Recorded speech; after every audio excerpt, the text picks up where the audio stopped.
Jeeva cinema நேயர்களுக்கு வணக்கம். இன்று உங்களுக்கு விருப்பமான இசை விருந்தை அளிப்பவர் இசை திறனாய்வாளர், பேச்சாளர், சினிமா ஆய்வாளர் ஆலங்குடி வெள்ளச்சாமி அவர்கள். வணக்கம்.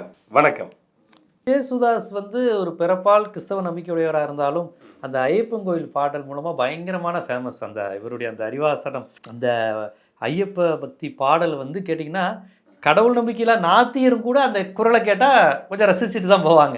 நான் ஒன்று சொல்லவா, கலைஞனுக்கு ஜாதியும் கிடையாது, மதமும் கிடையாது, மதமும் கிடையாது.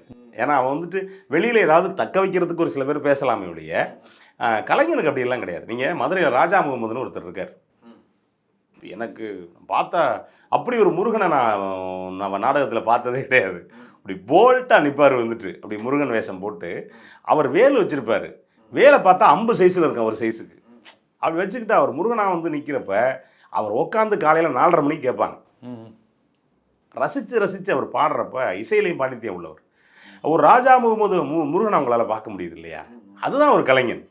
ஜேசுதாஸ் பிறப்பால் ஒரு கிறிஸ்தவராக இருக்கலாம், ஆனால் பாடல்கள் அப்படின்னு வர்றப்ப அது பர்டிகுலராக ஐயப்ப பக்தி, பொதுவான ஆன்மீக பாடல் என்று வேற, ஐயப்பன் மீது இவர் பாடினா பலருக்கு ஐயப்ப பக்தி வந்தது காரணமே இவருடைய வரிகளுங்கிற அளவுக்கு ஆகிப்போச்சு, இவர் வார்த்தைங்கிற மாதிரி. ஆமாம். நீங்கள் ஒரு நேரம் வீரமணி அப்படின்னா அப்புறம் இவர் லேட்டராக அவர் வந்தார்.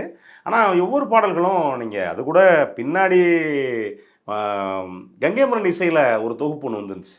கங்கைமரன் இசையமைச்சு இவர் ஒரு பாடியிருப்பார். எனக்கு ரொம்ப பிடிச்ச பாட்டு மகாபிரபு அப்படின்னு ஒரு பாட்டு.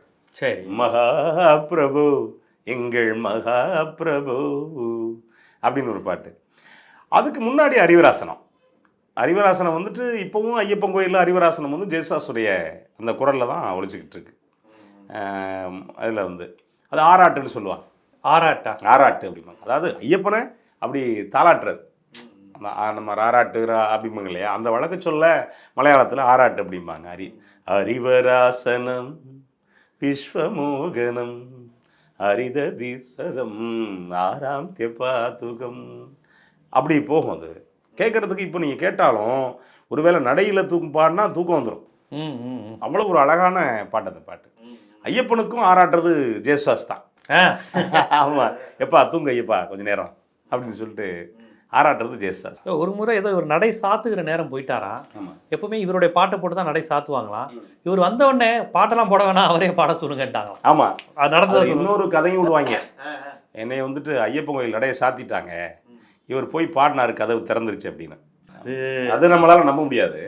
அது கொஞ்சம் கூட சொல்றது எப்பவுமே ஒருத்தர். ஆமா, ஆனா அது உண்மை. அவர் பாட சொல்லுங்க அப்படின்னு சொன்னது உண்மை. பல இடங்கள்ல எதிர்ப்பு வந்தது உண்மை. அப்படியா? ஆமா, கிறிஸ்தவ மதம் சைடு எதிர்ப்பு வந்தது உண்மை, இந்த பக்கம் எதிர்ப்பு வந்தது உண்மை. இந்து மத அமைப்புல எதிர்ப்பு ஆரம்ப காலத்துல. அது எப்படி ஒரு கிறிஸ்தவர் எதிர்க்கலாம், எப்படி பாடலாம் அப்படின்னு. ஆனா எது எப்படி இருந்தாலும் ஒரு பெரிய கலைஞனை யாரும் ஒண்ணு செய்ய முடியாதுங்கிறதுக்கு ஒரு பெரிய உதாரணம். இன்னைக்கு நயன்தாராவை திருப்பதி கோயிலுக்குள்ள விட்டுறாங்களே. ஆமா, கிறிஸ்டின்னு தெரிஞ்சாலுமே எல்லாம் பண்ண விட்டுறாங்களே. ஐயப்பனை ஏத்துக்கிட்டாரு, நீ யார் அப்படின்னு கிடக்கு. ஆமா, அவர் கிறிஸ்டின் ஐயப்பனை ஏத்துக்கிட்டாரு. நீங்க இன்னொன்னு என்னன்னா, அங்க வாபர் சந்நிதி இருக்கு. நீங்க நான் ஐயப்பன் கோயிலுக்கு மாலை போட்டு போயிருக்கேன். அப்படியா? ஆமா, வாபர் சந்நிதி இருக்கு. வாபருங்கிறவரு, வாபரை பத்தி ஒரு பாட்டே இருக்கு, கப்பலோட்டும் கொள்ளைக்காரனேன்னு ஒரு பாட்டு இருக்கு. ஐயப்பனுக்கு ரொம்ப ஃப்ரெண்டு அவரு. வாபர் சந்நிதிக்கு போயிட்டு தான் நீங்க ஐயப்பனை பார்க்க போகணும். அப்ப ஏற்கனவே அவருக்கு வாபருங்கிற ஒரு நண்பர் இருக்காரு. யார்? ஐயப்பனுக்கு. அப்படி வாபருங்கிற ஒரு இஸ்லாமிய நண்பர் இருக்கப்ப அவருக்கு ஒரு கிறிஸ்தவ நண்பரா ஜேசுதாஸ் இருந்து ஒரு பாட்டை பாடியிருக்காரு. நீங்க அந்த ஆராட்டு தான் இன்னைக்கும் ஐயப்பனுக்கு ஒலிக்கக்கூடிய பாட்டா இருக்கு. அது ஒரு மத நல்லிணக்கமும் இதில் உண்டு, ஒரு விஷயமா பார்க்கணுன்னு. இது கிறிஸ்தவ திருச்சபைகளும் மிரட்டல் விட்டதா சொல்லுவாங்களே, எதிர்ப்பு தெரிவிச்சதா சொல்லுவாங்களே. இல்லை, சொன்னாங்க அந்த டைமில் ரொம்ப பெருசாலாம் இல்லை, எதிர்ப்பு இருந்துச்சு. அவர் அதை பற்றி செட்டப் பண்ணிக்கல. அவர் பாட்டுக்கு நான் ஐயப்பனுக்கு பாடுறேன் அப்படின்ட்டு போயிட்டாரு. நான் முதல்ல சொன்னது தான், நல்ல கலைஞனுக்கு சாதியும் கிடையாது, மதமும் கிடையாது. இன்னும் சொல்ல போனால் மொழி கூட எல்லா மொழியும் அவனுக்கான மொழி தான். மலையாளம், தமிழ், எந்த மொழியாக இருந்தாங்க. நீங்கள் என்ன 40 மொழிகளில் பாடியிருக்காருன்றாங்க எஸ்பிபியை. ஆனால் என்ன மொழியை பார்த்தா பாடினார் அவருக்கு. எல்லா மொழியும் அது நீங்கள் அது அவங்கவுங்களுக்கான சூழலை ஒழிய மற்றபடி கலைஞர்களுக்கு எல்லாமே ஒன்று தான். அதனால தான் நம்ம இன்றைக்கும் பல கலைஞர்களை, வெளிநாட்டில் உள்ள கலைஞர்களை ரசிக்கிறோம் இல்லையா? சார்லி சாப்ளினை எப்படி ரசிக்கிறோம்? அந்த மாதிரி தான் கலைஞர்களுக்கு நல்ல விஷயங்களை சொல்லணும், அவ்வளோதான். அவன் தான் கலைஞன். அதனால அது இது ஒரு மதம் சாதி எல்லாத்தையும் கடந்து மக்களை நேசிக்க வைக்குது ஆமா அப்படின்னு நம்ம பார்க்குறோம். அப்போ இந்த மிரட்டல்லாம் மக்கள் மத்தியில் எடுபடாது, போயோ அப்படின்றான். கண்டிப்பா எடுபடாது. நீங்க ஏன்னா எந்த ஐயப்ப பக்தர் இந்த பாட படும்போது இதை பாடிக்கொண்டிருப்போம் ஒரு ரோமன் கத்தோலிக் சர்ச் அப்படின்னு எவனுக்குமே தோணாது. அப்படி எவனுக்குமே யோசித்ததே கிடையாது. அப்போ இசை அப்படிங்கிற விஷயம் வந்து மதத்தை தூக்கி அடிக்குது பாருங்க. மத உணர்வு, மத வெறி எல்லாத்தையும் தூக்கி அடிச்சு. நீங்க எப்பவுமேங்க இந்த மாதிரி ஆட்கள் எல்லா இடத்துலயும் இருந்துகிட்டு இருப்பான். ஒரு நல்ல கலைஞன் வர்றப்ப யோ அவன் நம்மால் இல்லையா அப்படின்பா. ஆனா மக்கள் என்ன சொல்லுவான், அவன் நம்மாலியா அப்படின்றான். அது காலங்காலமா இருக்குது. அந்த வகையில தான் நீங்க என்ன எதிர்ப்பு வந்தாலும் ஜேசாசுடைய குரல் இன்னைக்கும் ஒரு வலிமையான குரல் தான். எளிமையா மென்மையா அதே நேரத்தில் வலிமையான குரல் ஜேசாசுடைய. அதனால இப்போ இளையராஜா, ஏஆர் ரஹ்மான், ஜேசுதாஸ் இவங்கெல்லாம் மக்கள் வந்து இவங்க யாருங்கிற அடையாளமே தேவையில்லை. ஈவன் மலையாளியா தமிழ்நாடு கூட யாரும் பார்க்கறது இல்லை. அப்படியெல்லாம் யாரையும் பார்க்க மாட்டாங்க. அப்படின்னா எம்ஜிஆர் இன்னைக்கு இங்கே இருந்திருக்க முடியாது இல்லையா? ஆமாம். அதனால் மக்களுக்கு பிடிச்சி போகணும், அவ்வளோதான். எம்ஜிஆரை மலையாளியை விட தமிழை தான் அதிகம் கொண்டாடி இருக்காங்க, இப்போ வரையும் கொண்டாடிக்கிட்டு இருக்கிறாங்க. ஆமாம் ஆமாம். அந்த வாட்ச் கதை முடிஞ்சிருச்சா இன்னும் கண்டினியூ ஆகுதா? எம்ஜிஆர் சமாதியில் இன்னும் அந்த வாட்ச் சத்தம் கேட்குது. அதெல்லாம் அதை ஓடுறாள் ஓடிட்டு தான் இருக்கு. இன்னும் சொல்லிட்டு தான் இருக்காங்க, போய் பாரு அப்படின்னு காது வச்சு கேட்டுட்டு தான் இருக்காங்க. இன்னமும் காது ஒரு டெய்லி ஒரு 100 பேர் காது வச்சு கேட்டுட்டு தான் போயிட்டு இருக்காங்க. தமிழை தான் நம்புறான். ஐயப்ப பாடனா உடனே கதவு திறந்துருக்கு. இல்ல ரசிகனுக்குங்க, நீங்க என்னதான் ரஜினியை மராத்தின்னு சொல்லி பாருங்க எடுபடாது, எம்ஜிஆர் மலையாளின்னு சொல்லி பாருங்க எடுபடாது. அவன் மனசுல இறங்கிட்டா அவனால இறங்க அவ்வளவுதான்.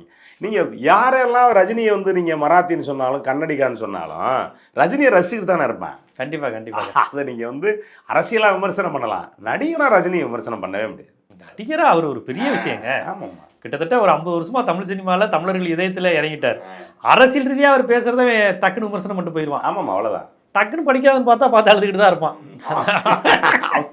அது மாதிரிதான். அது மாதிரி ஜேசுதாஸ் போன்றவர்களுக்கெல்லாம் மொழி, மதம், சாதிங்கிற எந்த அடையாளமும் இல்லை.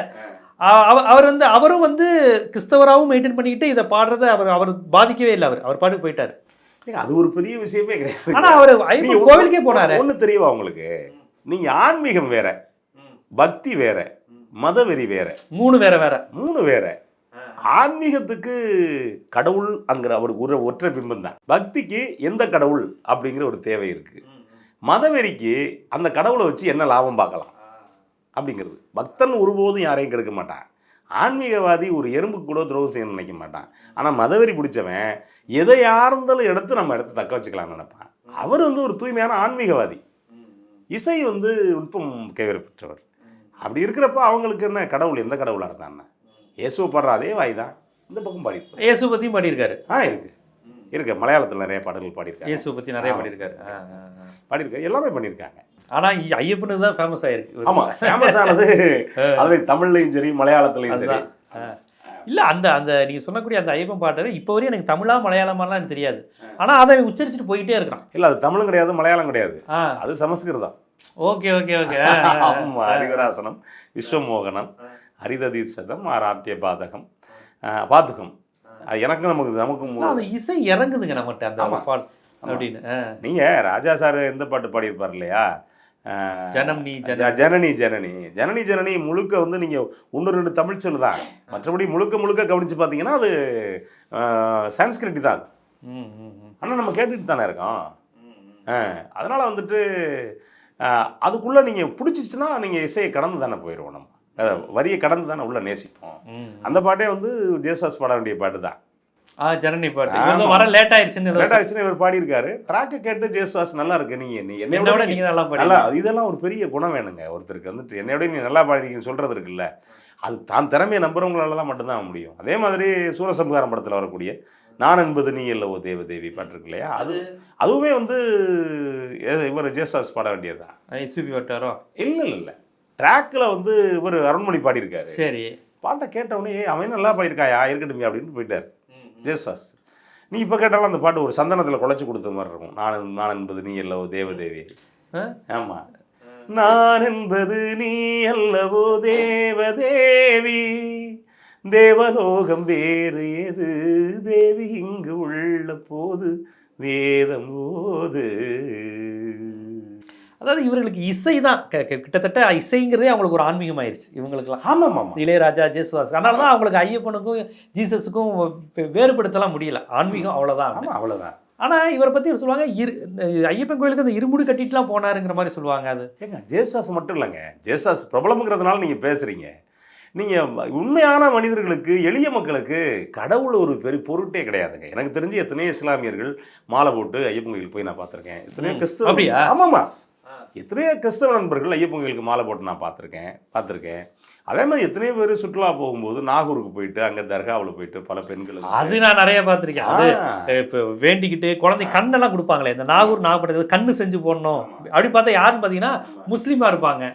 இல்லைன்னா முஸ்லீம் அந்த பள்ளிவாசலுக்கு தர்காவுக்கு இந்துக்கள் போய் நாங்கள் வேண்டிக்கிட்டோம் செய்யுங்கங்குவாங்க. ஆமாம், நீங்கள் எங்கள் கோயில் நாடியம்மன் எங்கள் ஊரில் ஒரு ரொம்ப பிரபலமான கோயில். நிறைய இஸ்லாமிய பெண்கள் வருவாங்க வந்து சாமி கும்பிட்டு. ஆனால் அது இஸ்லாத்திலேயே ஹராம், இஸ்லாத்திலேயே தடை செய்யப்பட்டது. அவங்களுடைய தர்கா வழிபாடு இதெல்லாம் இஸ்லாத்துல தர்கா வழிபாடு அவங்க ஏத்துக்க மாட்டாங்க. ஆமா, இது இஸ்லாத்துல கிடையாது, நீ இந்துக்கள் மாதிரி பண்ண, மற்ற மதம் மாதிரி பண்ணாதீங்கன்னு சொல்றாங்க. தௌஹீத்ல அதை ஏத்துக்க மாட்டாங்க. ஆமா, ஏத்துக்க மாட்டாங்க.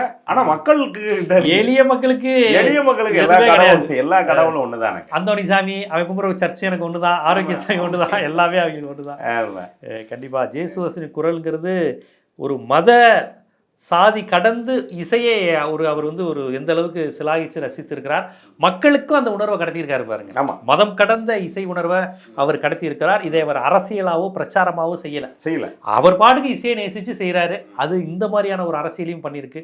வெறுப்பு அரசியலை விதைக்கின்ற நேரத்தில் மக்களுக்கு இது மாதிரி மதம் கடந்து, சாதி கடந்து, மொழி கடந்து இசையை நேசித்த, சுவாசித்த, நமக்கு அதை ரசிக்க கொடுத்த ஜேசுதாஸ் போன்றவர்கள் எந்த அளவுக்கு அவசியம் அப்படிங்கிற விஷயத்த, ஜேசுதாஸின் பல்வேறு பரிணாமங்கள் எப்படிலாம் இருந்தது, எப்படி மற்றவங்கள்ட்ட இருந்து அவர் தனித்துவமாக வேறுபடுறாருன்னு பல்வேறு விஷயங்களை நீங்களும் ஒரு ரசிகராக, ஒரு திறனாய்வாளராக இருந்து நம்ம மக்களுக்கு எடுத்து வச்சிங்க. மிக்க நன்றி.